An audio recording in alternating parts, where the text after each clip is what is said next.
Hello, everybody. This is Jeff Halper from ICAD with my July 2025 update, what's happening in our region. And, we've been talking the last few months, in kind of a mantra sort of a way about the process of normalization.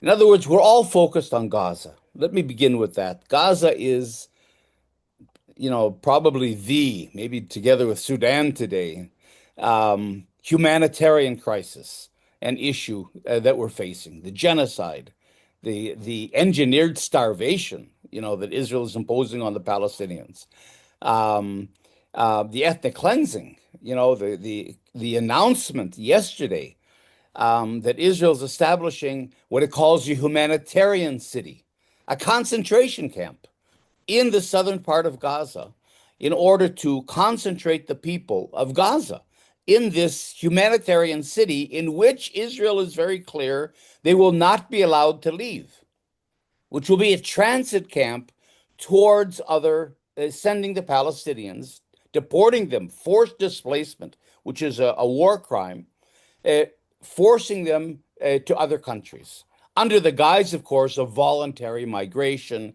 This is humanitarian. It's for their own good because Gaza is inhabitable until the Riviera is built by Trump, of course. So this is really, a place where we have to focus our attention on Gaza. And and in fact, there was an interview this morning with the Israeli UN ambassador, Danny Danon, who said that they're actively looking for other countries that will take the Palestinian population. And they said there are countries that are willing to do it. Of course, the price will be high, but we have more than enough parties, including Trump, willing to pay that price. So we should be looking at Gaza, and we have to be monitoring what's happening, and we have to be just keeping track of daily of all the outrages, the atrocities happening to the Palestinians, and the practical steps being made to evacuate them, to force them, to throw them out of Gaza. But at the same time, and this has always been the other thread of our discussions, we also have to look at the big picture. We have to understand that Gaza is a phase. It's not a standalone enterprise like Israel presents it. This attack happened on October 7th, and this is all in reaction, and we're simply defending ourselves. If we look, and I'm going to put up the slide for a minute, if we look at the progress of settler colonialism, we're in the end game. That's, I guess, my message today. If you look at the progress of settler colonialism, it has a pattern.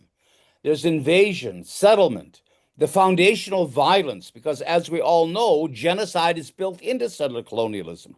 You can't take over someone else's country and displace the population and replace the population with your own, transform Palestine into the Jewish state of Israel, and take all the land without genocide. And that, of course, generates resistance. And that's the green side to the slide. The resistance also has a pattern of development. Uh, of course, what the colonists do all over the world, and this has been very effective in terms of Israel, is to criminalize the resistance. There is no resistance because the other side, so-called, are terrorists. So you criminalize it, you delegitimize the resistance, and that way neutralize it, and then that allows you to continue with your settler colonial process. The point I'm trying to make this morning is we're in the end game. This is not a process that goes on forever. It's been going on for 130 years, but it has its logic, it has its structures, it has its process, and that's where we are today. We are in the end game of the violent suppression of all resistance, a pacification process, and this is Gaza.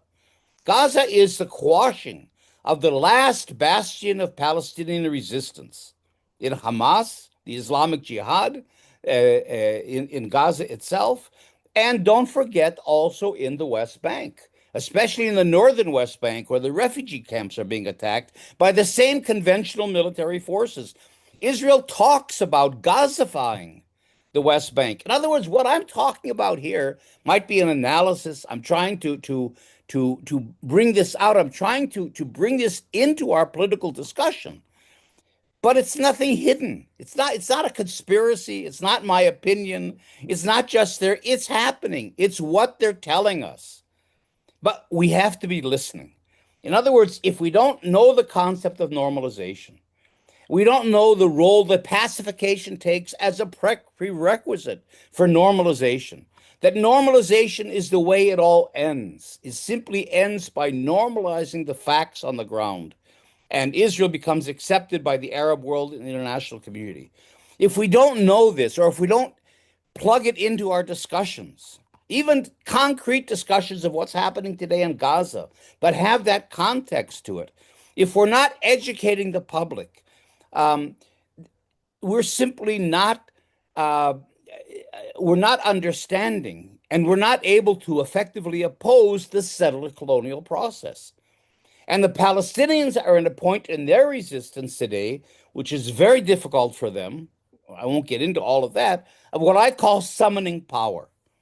And part of summoning power is mobilizing us, all the millions of the people in the world that support the Palestinian struggle, so that and they're in a very difficult situation because Israel has captured basically the Palestinian liberation movement in the sense that the PLO and has been taken over by the Palestinian Authority, and the Palestinian Authority, as we know, was founded by and functions as a branch of Israeli security. It's a collaborationist regime.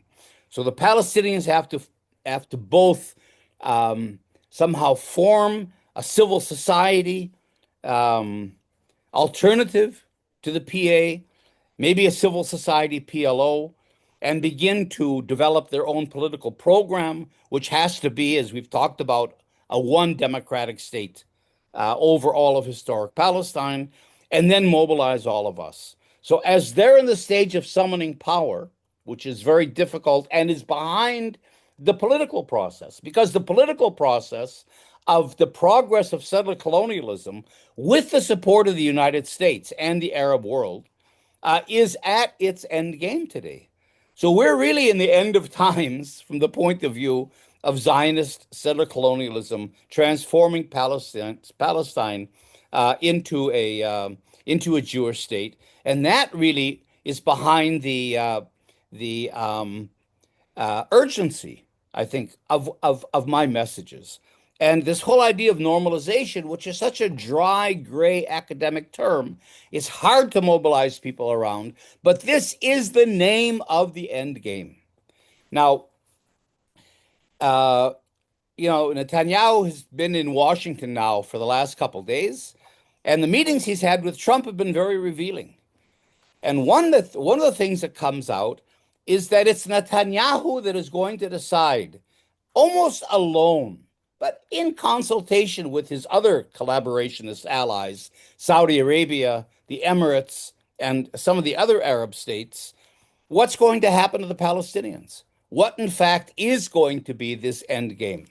Trump was asked 3 or 4 times by different people, uh, what is your end game? Is the two-state solution still possible? Um, uh, what about the Palestinians? Is the idea of forcing people out of Gaza still? He was asked a number of questions, and in every case, he said, "Ask Bibi." Bibi in the very formal, in the very informal, friendly sense. Ask Bibi.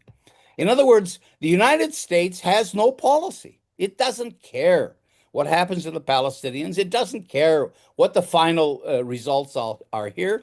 All it wants is normalization. It wants the Arab money, and Trump wants his Nobel Peace Prize, which Netanyahu gave him, as you saw yesterday, the nomination letter, which is nonsense, but never mind. But the point is that that's his end game. And you would think he would say at least, I don't really know.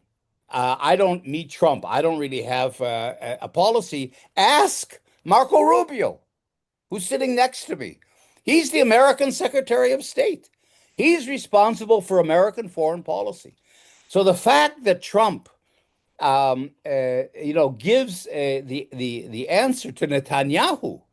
And Netanyahu is the one that then says what he's always said and what Israel has always said. We will give the Palestinians autonomy because we've talked about this before. Israel needs a kind of a two-state solution. It can't give citizenship to the 5 million Palestinians of the occupied territories or allow the refugees to return.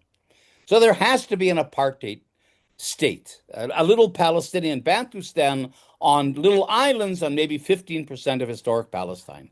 This is what Israel has always called autonomy.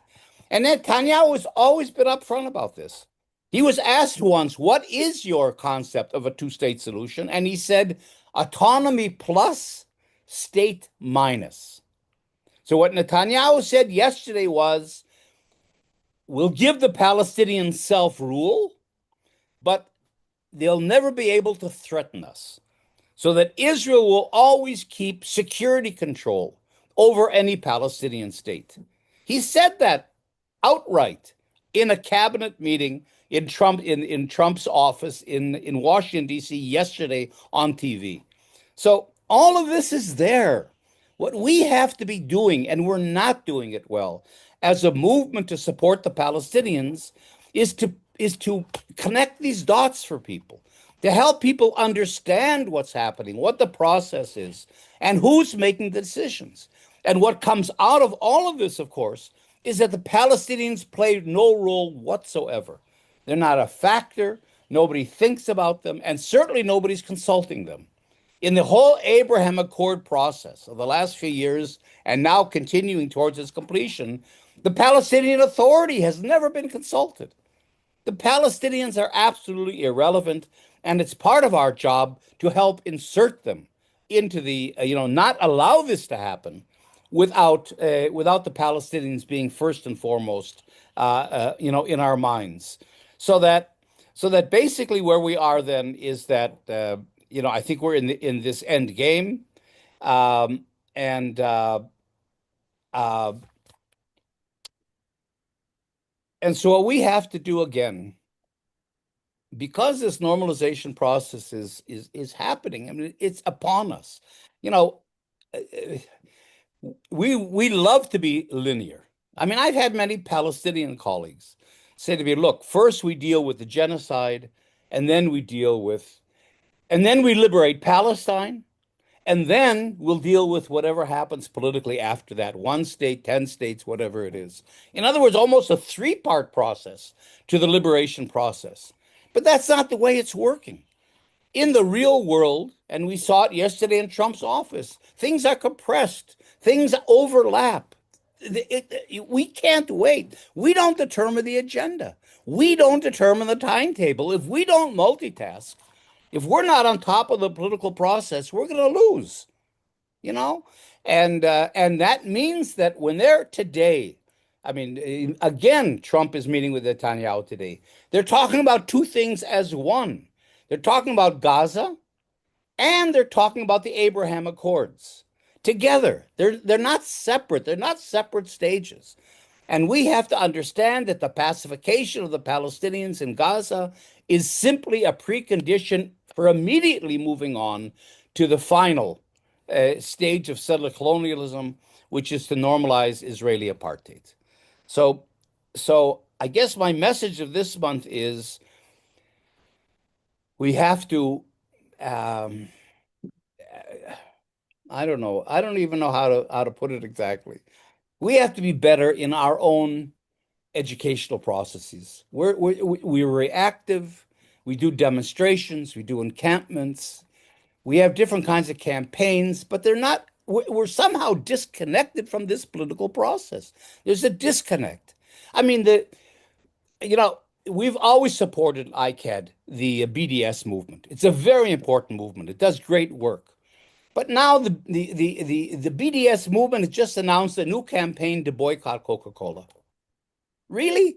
Is this really the priority today of the BDS campaign? And I can go on. I don't want to talk about, but in all of our groups, we have our own agendas and we're not talking to each other. And we have our own priorities and we have our own budgets and we have our own staffs. There's no coordination at all. And there is no organization that I know of that is talking about what I'm talking about today. The big picture and where are we and what should our policies be and how should we be moving forward together with our Palestinian partners. There isn't anything like that. And uh, I'm really not sure what to do about that. What the most concrete thing to do, and we tried to mount this, is to have a concentrated campaign. I call it a campaign against normalizing Israeli apartheid. This is exactly the campaign that's called for today. And we've begun to develop it in ICAD. We have a website that I can share with you, and it's on our website page, a campaign website. We have the materials out, but we couldn't find a partner to go into it with. We couldn't find a Palestinian partner, and we can't find any partners abroad. In other words, this campaign, and I'm not saying it because it's an ICAD initiated campaign. It is in a way because we've always been a big picture organization. But there should be partners out there. We can't do this alone. And because we're seen as an Israeli organization, we also can't be the real initiators of it because who's going to go into a campaign with an Israeli organization, even a called for campaign? And I think the weakness of our movement, and this is exactly the moment where it comes out most crystal clear, is we cannot articulate where we are politically. We're not connecting the dots for people, and we're not able to mount a campaign against normalizing Israeli apartheid. Today, we're not capable of doing that. And we're dealing with all kinds of, I don't know, other issues. So that I think we have to take this moment and really reflect seriously, all of us. And the problem is, of course, we have no collective forum. We have no way of talking with each other even. But somehow we've got to reflect in terms of where we're going, how we coordinate, what are the campaigns of the movement of the moment, how can we better coordinate with the Palestinians? There's very little coordination between groups abroad that are working and the Palestinians that are here, and really begin urgently to draw some conclusions. And I'm throwing this out because I have no address. I can't say, look, this is a central organization. Let's all pressure them to begin, strategizing better. There isn't anything like that. So I'm throwing this out, which shows the weakness, I think, of our movement. And let's see where the seeds land. And let's see if any of you or any of the organizations begin to pick up on it. Let's just see. And what the final word that I have is that we're changing the name of ICAD. And it's reflected in all of this. ICAD was the Israeli Committee Against House Demolitions. And house demolitions is still one of the focus issues that we deal with. It's very important. But again, we put it within this, why are they demolishing houses? How does that fit into the big picture in terms of where Israel is going? And it fits in, of course, in terms of ethnic cleansing, taking the land, displacing the Palestinians, all these elements that are crucial for settler colonialism. Okay. But at the same time, ICAD has moved towards part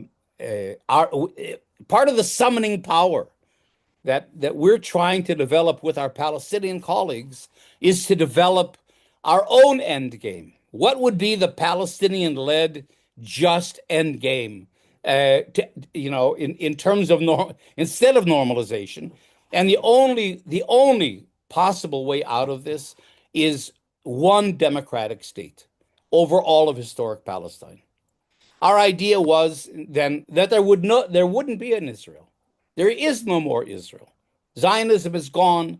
The settler colonial structures of domination control are dismantled, and we begin with a new civil society that's inclusive of everyone as citizens, and the refugees return, and we begin to build a new just society and polity, one democratic state. That, in my view at least, is the only political program, and that's what we should be pushing because we do have an alternative vision and an alternative, program, but we're silent on that. So even there we're weak because we're letting Bibi and Trump and the others, they're the ones that are deciding where this is going. They're in control of the debate, of the policy discussion, and there's no pushback from our part because we're not supporting or advocating any particular political program. So the idea is that ICAD, because there's no more Israel, there should not be more Israel, but Israeli Jews should be incorporated as equal citizens into the one democratic state. That in fact, ICAD itself should be incorporated into a wider one democratic state movement. That hasn't happened yet because there is no effective one democratic state movement that's yet emerged. But we do feel that we want to remove the word Israeli from our name because because we don't support an Israeli anymore, and we see ourselves more as colleagues, comrades with our Palestinian colleagues in a joint anti-colonial struggle. So from now on, we're known as ICAD. We're not reinventing a new name. We thought of the International Committee against, but that doesn't locate it here in Palestine, Israel. We're ICAD. That I think has become a brand name. People know ICAD. And then to describe it, we have a strap line on our website, as you'll see, that says resisting apartheid, constructing or building a shared democracy in Palestine, Israel. So that is the description of what ICAD is. From today, we're going to be called ICAD, and we're no longer going to refer to ourselves as the Israeli Committee Against House Demolitions. So that I think, in a way, shows how we're trying as an Israeli group, which we really are, uh, to um, to evolve and to be relevant and to be a part of this anti-colonial struggle together with our Palestinian partners, with the vision of one democratic state, and therefore no need to use the word Israeli anymore. So I'll leave it at that. Let's see where the seeds land and if anything begins to sprout. Until August. Bye all.